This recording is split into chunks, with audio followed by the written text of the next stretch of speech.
یہ دنیا خدا نے ایک خاص مقصد کے تحت بنائی، جس کی ساخت اور نظام میں انسان کے لیے ایسی چیزیں رکھ دی گئی جو ہمارے لیے امتحان کی صورت پیدا کرتی رہتی ہیں، اور اس میں آسانیوں اور مشکلوں کا ایک خاص طویل اور مسلسل سلسلہ رکھ دیا گیا ہے۔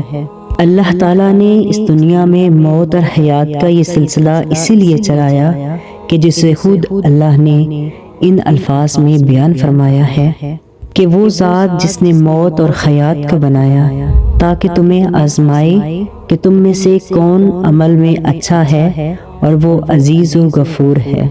اور جو شخص اس دنیا کو کسی اور نگاہ سے دیکھتا ہے وہ اس میں پریشان رہے گا، اور مومنین کی یہ صفات ہے، وہ کائنات کے ہر پہلو پر غور کرتے ہیں، جیسا کہ سورۃ آل عمران کی آیت میں بیان کیا گیا ہے۔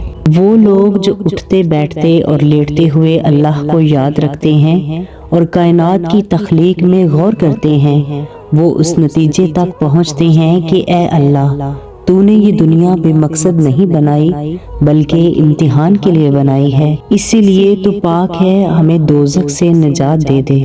یہ دنیا کی زندگی عارضی ہے، اس کے بارے میں اللہ پاک نے قرآن پاک میں ان الفاظ میں بیان کیا ہے کہ یہ دنیا کی زندگی تو بس ایک کھیل اور تفریح سی ہے، جبکہ آخرت کا گھر متقی لوگوں کے لیے زیادہ بہتر ہے، اور تم اس فرق کو کیوں نہیں سمجھتے؟ اور جان لو کہ یہ تمہارے مال اور تمہاری اولاد ایک فتنہ اور سامانِ آزمائش ہیں، اللہ کے پاس اس آزمائش میں کامیاب ہونے پر ایک بہت بڑا اجر ہے۔ تو یاد رہے کہ اللہ قرآن پاک میں فرماتے ہیں کہ یہ دنیا آزمائش کے لیے بنی ہے، اس میں آسانیاں بھی آئیں گی اور مشکلات بھی، اور یہ بھی لازم ہوگا کہ اللہ تعالیٰ جب ہم پر مشکلات نازل فرماتے ہیں تو وہ ایسا ہماری دشمنی میں نہیں کرتے، بلکہ ان مشکلات کے پیچھے اصل سبب آزمائش ہے۔ اچھا اور برا جو ہم پر نازل ہوتا ہے وہ دراصل ہمارے امتحان کے لیے ہوتا ہے، اور آزمائش جتنی مشکل ہوگی اس میں کامیاب ہونے والے کو اتنا ہی بڑا انعام بھی ملے گا۔ اللہ تعالیٰ ہمارا دوست ہے اور خیر خواہ ہے۔ اللہ اپنے بارے میں خود فرماتا ہے کہ وہ اگر ہر غلطی پر پکڑنے لگتا تو زمین پر کوئی متنفس باقی نہیں رہتا، اس لیے اس نے مہلت اور توفیق کا قانون جاری کر رکھا ہے۔ وہ ہر خطا کار کو برائی پر مہلت دیتا ہے اور توبہ کرنے کا موقع بھی عطا کرتا ہے۔ اللہ قرآن میں فرماتے ہیں کہ ہم کسی پر اس کی ہمت سے زیادہ بوجھ نہیں ڈالتے، کہ ظاہر ہے اگر ایسا نہ ہوتا تو آزمائش کا سارا ضابطہ ظالمانہ بن جاتا۔ تو اگر ایسی کوئی سختی ہم پر آئے تو اس کی دو ہی صورتیں ہیں۔ اول یہ کہ اگر وہ آزمائش ہماری زندگی ختم کرنے کے لیے نہیں آئی تو اس میں ناکام ہونے کی صورت میں ہمارا نقصان نہیں ہوگا۔ ایک مصیبت جان لے سکتی ہے، رلا سکتی ہے، نیندیں اڑا سکتی ہے، لیکن اگر وہ مصیبت اتنی بڑی ہے کہ ہم ساری توانائیاں لگا کر بھی اپنا ایمان نہیں بچا سکے تو اس کے معنی یہ ہے کہ وہ آزمائش ہمارے امتحان کے لیے نہیں بلکہ کسی اور مقصد کے لیے آئی ہے۔ دوسرا یہ کہ اللہ کی طرف سے آزمائش کی مہلت ختم ہو جائے اور کسی کو سزا دینے کے لیے مشکل آ جائے تو اس کی مثال رسولوں کی اقوام کا عذاب ہے، جیسا کہ قوم عاد، قوم سمود، قوم لوط کی تباہی کا عذاب۔ تو اللہ تعالیٰ دین و دنیا میں ہم پر جو بھی آزمائش ڈالتے ہیں وہ اس لیے نہیں کہ ان مشکلات میں ڈال کر ہمیں ہمارے ایمان سے محروم کر دیں، بلکہ اس کی ہر آزمائش اتنی ہی آتی ہے جتنی ہمارے ایمان کو برباد کرنے والی نہ ہو۔ جیسا کہ تحویل قبلہ کے وقت یہود اور مسلمانوں سے یہ کہا کہ ہم نے یہ حکم اس لیے نہیں دیا کہ اللہ تمہارے ایمان کو ضائع کرنا چاہتا ہے۔ قرآن مجید میں اس کو ان الفاظ میں بیان کیا گیا ہے کہ اللہ ایسا نہیں ہے کہ وہ تمہارے ایمان کو ضائع کر دے، بے شک اللہ تعالیٰ لوگوں پر بہت مہربان اور رحیم ہے۔ تیسری بات یہ ہے کہ اللہ تعالیٰ ہم پر جتنی بھی مشکلیں ڈالتے ہیں وہ محض مشکلات نہیں ہوتی، بلکہ وہ اپنے جلوں میں بہت سی نعمتیں لے کر آتی ہیں کبھی یہ نعمتیں مشکلات کے ساتھ ساتھ حاصل ہو رہی ہوتی ہیں اور کبھی مشکلات جانے کے بعد۔ اسی طرح جتنی بھی مشکلیں ہیں وہ اپنی ذات میں بھی مہربانی ہے۔ اس کا رنگ ہر چیز میں دیکھا جا سکتا ہے۔ رات کے بغیر دن کا تصور بے معنی ہی نہیں بلکہ ناممکن بھی ہے۔ ٹھیک اسی طرح بے شمار آسانیاں ایسی ہیں کہ مشکلات کے بغیر ان کا حصول ناممکن ہے۔ مثلاً ایک عورت بے پناہ تکلیف کے بعد اولاد کی نعمت پاتی ہے۔ طالب علم طویل عرصے کی محنت کے بعد تعلیمی سند حاصل کرتا ہے۔ اسی طرح صحت آزمائشوں کے بعد ہی آدمی جنتی بنتا ہے۔ قرآن مجید نے کہا ہے کہ یہ سمجھتے ہیں کہ یوں ہی جنت میں داخل کر دیے جائیں گے کہ ان پر ابھی وہ آزمائشیں نہیں آئی جو پہلے انبیاء پر اور ان کے صحابہ پر آئیں، جن پر وہ پکار اٹھے کہ اللہ کی مدد کب آئے گی۔ تو خدا کی بنائی ہوئی اس دنیا کا اصول یہ ہے کہ ایک خوبی پیدا کرنے کے لیے اور کوئی نعمت عطا کرنے کے لیے وہ مشکلات سے آدمی کو گزارتا ہے، اور اسی طرح ہر مشکل اور آسانی میں دراصل مومن کے لیے آسانی ہی ہے۔ ایک حدیث مبارکہ میں اس بات کو نبی اکرم صلی اللہ علیہ وآلہ وسلم نے یوں بیان کیا کہ اللہ اپنے بندے کے لیے جو بھی تقدیر کا فیصلہ کرتا ہے اس کے لیے اچھا ہی ہوتا ہے۔ آپ صلی اللہ علیہ وآلہ وسلم کا فرمان ہے، بندہ مومن کا معاملہ بھی حیرت انگیز ہے۔ اس کے لیے وہ سب اچھا ہے اگر اسے خوشی لاحق ہو اور وہ شکر گزار بنے تو یہ بھی اس کے لیے اچھا ہوا، اور اگر اس پر مصیبت نازل ہو اور وہ اس میں صبر کرے تو یہ بھی اس کے بلے میں ہی رہا۔ یاد رکھیں کہ اللہ اپنے بندوں کو آزمائش میں ڈال کر بھول نہیں جاتا بلکہ ان پر پوری توجہ رکھتا ہے، ان کی مدد کے لیے اپنے سارے لشکروں کے ساتھ آتا ہے۔ حضرت یوسف علیہ السلام پر جب زلیخا برے ڈالتی تو اللہ تعالیٰ اپنی برہان کے ساتھ ان کی مدد کرتا تھا۔ ٹھیک اسی اصول پر وہ اپنے ہر بندے کو آزمائش میں ڈال کر ان کی مدد کرتا ہے، لیکن شرط یہ ہے کہ بندہ خود اس آزمائش میں کامیاب ہونا چاہتا ہو اور وہ پورے ارادے اور ہمت کے ساتھ آزمائش کا سامنا کرے تو تبھی اللہ کی مدد آتی ہے اور اللہ کے بندوں کے دین و ایمان کو بچا لیتی ہے۔ اور اگر آزمائش بڑی ہو اور آدمی اس کا سامنا اس حوصلے اور شان کے ساتھ کرے جو اول العزم لوگوں کا شیوا ہے، پھر اس کی مدد وہاں سے ظاہر ہوتی ہے جہاں سے آدمی گمان بھی نہیں کر سکتا۔ قرآن مجید میں اللہ تعالیٰ نے حضرت موسیٰ علیہ السلام کی والدہ ماجدہ کے دل کا حال بتایا کہ جب انہوں نے حضرت موسیٰ علیہ السلام کو پانی کی موجوں کے حوالے کیا تو ان پر کیا بیتی۔ اگر وہ اس وقت نہ سنبھل پاتی تو حضرت موسیٰ علیہ السلام کے بنی اسرائیل سے ہونے کا راز کھل جاتا، وہ مار دیے جاتے۔ اللہ نے اس وقت انہیں سنبھالا، اور دیکھیے اس کے اسباب میں ایک سبب یہ بھی بتایا کہ اللہ نے انہیں اس لیے سنبھالا کہ وہ حالت ایمان پر قائم رہیں۔ سورہ فتح میں قرآن مجید میں دشمنوں کے مقابلے میں جب مدد کا وعدہ کیا تو یہ فرمایا کہ اللہ تعالیٰ مشکلات میں اپنے بندوں پر قلبی سکون نازل کرتا ہے تاکہ ان کا ایمان بڑھ جائے اور وہ جنگ کی اس مشکل میں ایمان اور صبر پر قائم رکھیں۔ وہ ذات وہ ہے کہ ایسے مشکل موقع پر مومنین کے دل میں سکون نازل کرتی ہے تاکہ ان کے ایمان پر مزید ایمان بڑھ جائے۔ آدمی غلطی پر غلطی کرتا چلا جاتا ہے اور وہ ذات کریم اس کی پردہ پوشی فرماتی ہے، چھوٹی موٹی گرفت کر کے اسے غلطی کا احساس بھی دلاتی رہتی ہے۔ کبھی کبھی اس کی خطاؤں سے تھوڑا سا پردہ اٹھا کر اسے یہ بھی سبق دیتی ہے کہ اس سے باز آ جاؤ۔ یہ سلسلہ چلتا رہتا ہے۔ اگر انسان توبہ کرنے والا ہو تو ان گرفتوں پر بیدار ہو کر توبہ کرتا رہے گا اور اللہ اس کی توبہ کو قبول کر کے اس کو معاف کرتے رہیں گے۔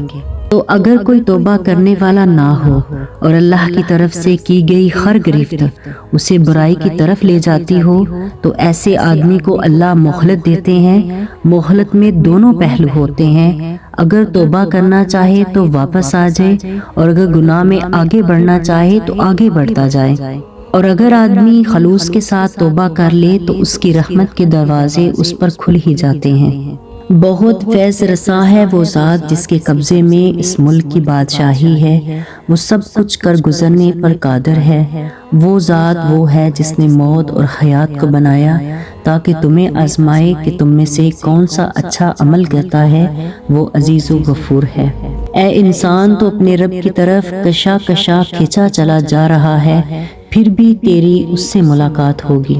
اگر کسی آدمی پر مسلسل آزمائشوں کا امکان رہتا ہے تو اس بات کا اشارہ ہے کہ وہ اپنے دین و اخلاق میں اللہ کو پسند ہے اور اللہ اسے یہاں دنیا میں ہی گناہوں سے دھو کر جنت میں لے جانا چاہتا ہے۔ لیکن ظاہر ہے کہ یہ آدمی کی نیکی اور اس کی انابت اور رجوع کے ساتھ ہی مشروط ہے۔ نیک لوگوں پر مصائب و مشکلات کا آنا کسی ثبوت کا محتاج نہیں ہے۔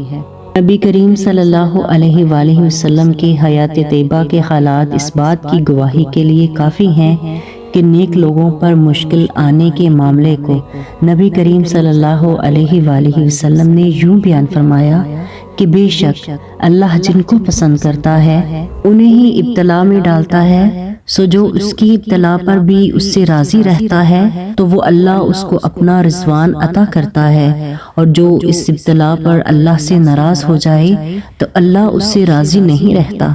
تو اگر ہم پر آزمائشیں اور تنگیاں آ رہی ہیں تو یہ اس بات کی علامت ہے کہ اللہ ہم سے راضی ہے۔ اس دنیا میں جو کچھ بھی اچھا یا برا ہو رہا ہے وہ خدا کے حکم سے ہو رہا ہے۔ حدیث میں آتا ہے کہ نبی کریم صلی اللہ علیہ وآلہ وسلم نے فرمایا کہ مومن کے لیے جو بھی فیصلہ فرماتا ہے وہ اس کے لیے اچھا ہی ہوتا ہے۔ بعض اوقات ہمیں حادثات اور مصائب برے لگتے ہیں، اس لیے اللہ نے قرآن مجید میں فرمایا ہے کہ تمہیں بری لگنے والی چیزیں ہو سکتا ہے کہ تمہارے لیے اچھی ہوں اور تمہیں اچھی لگنے والی چیزیں تمہارے لیے بری ہوں۔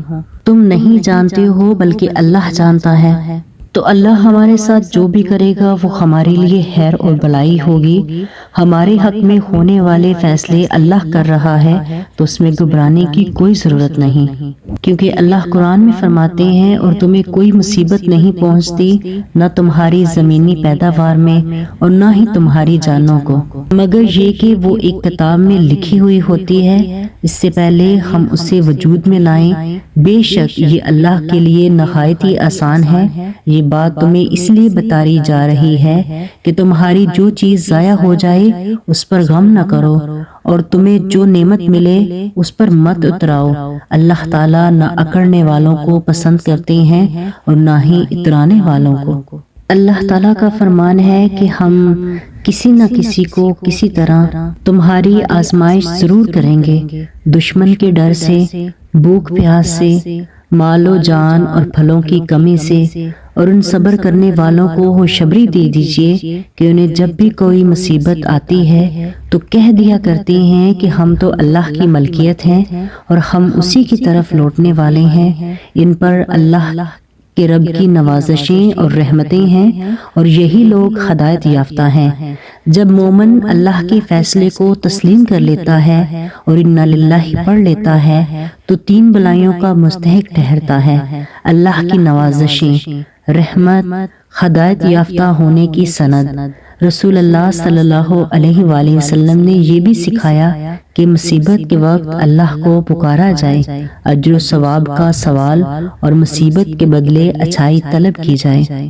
کوئی مسلمان کو جب مصیبت پہنچتی ہے جس کا اللہ نے حکم کیا ہوتا ہے تو اس پر کوئی مسلمان یہی کہے: ہم اللہ ہی کے مالک ہیں، ہم اسی کی طرف لوٹنے والے ہیں۔ اے اللہ، مجھے اس مصیبت میں اجر سے نواز دیجئے اور مجھے اس سے بہتر عطا فرما دیجئے، تو اللہ تعالیٰ اسے اس سے بہتر فرما دیتے ہیں۔ اسی طرح یہ بھی بتایا کہ جب کسی مصیبت زدہ کو دیکھا جائے تو خود مصیبت میں مبتلا ہونے کی بنا پر اللہ کی حمد کی جائے کہ سب تعریفیں اللہ کے لیے ہیں جس نے مجھے اس چیز سے عافیت بخشی جس کے ساتھ تجھے آزمایا اور مجھے اپنی بہت سی مخلوق پر اچھی طرح فضیلت دی تو وہ اسے بیماری نہیں پہنچے گی۔ اللہ تعالیٰ اپنے بندوں پر آزمائش ناراضگی کی وجہ سے نہیں ڈالتا بلکہ کسی مکروہ چیز کو دور کرنے کے لیے۔ گناہوں کے کفارے کے لیے یا ہمارا مرتبہ بلند کرنے کے لیے آزماتا ہے، اور جب بندہ خوشی خوشی قبول کر لے تو یہ مقصد حاصل ہوتا ہے۔ اور جب بھی ہمیں کسی زندگی کے طوفانوں کا سامنا ہو تو ہمیں ایک ایسے درخت کی مانند ہونا چاہیے جس کی جڑیں زمین میں بہت گہرائی میں پوست ہوتی ہیں، اسے ہمیشہ کھڑا رہنے میں مدد دیتی ہیں۔ ہمیں اپنی جڑوں کو خدا کے کلام سے گہرے سے گہرا پوست کریں اور اس کے وعدوں کے ساتھ جڑے رہیں تاکہ آنے والی زندگی کے ہر ایک طوفان سے مقابلہ کر سکیں۔ ہمارے لیے سب سے زیادہ تسلی کی بات یہ ہے کہ خدا کبھی بھی ہماری زندگی میں ایسی کوئی آزمائش نہیں آنے دے گا جس کو ہم برداشت نہ کر سکیں۔ تو غم نہ کرو، اللہ ہمارے ساتھ ہے۔ اللہ جس کسی کے ساتھ خیر و برکت کا ارادہ فرماتا ہے اسے ہی مصائب و آلام میں مبتلا کرتا ہے۔ مشکلات گناہوں کو مٹاتی ہیں، بندے کا مقام و مرتبہ بلند کرتی ہیں، گناہوں سے پاک صاف کرتی ہیں۔ تو مشکلات کے نزول کے وقت صبر کو اپنا ہتھیار بنائیں۔ صبر کا مطلب یہ ہے کہ جیسے ہی کوئی مشکل اور پریشانی آئے صبر کا دامن تھامیں۔ بے شک صبر تو صدمے کے آغاز میں ہوتا ہے، جیسا کہ نبی کریم صلی اللہ علیہ وآلہ وسلم نے فرمایا۔ مشکلات کو زندگی کا حوصلہ سمجھیں، اسے رب کی طرف سے بخشش اور عطا سمجھیں۔ مشکلات میں گر کر اس کو یاد رکھیں تو آپ کی مشکلیں آسان ہو جائیں گی۔ اللہ تعالیٰ ہم سب کو اپنی رضا میں راضی رہنے اور مشکلات پر صبر کرنے کی توفیق عطا فرمائے۔ آمین ثم آمین۔ اگر ویڈیو اچھی لگے تو پلیز چینل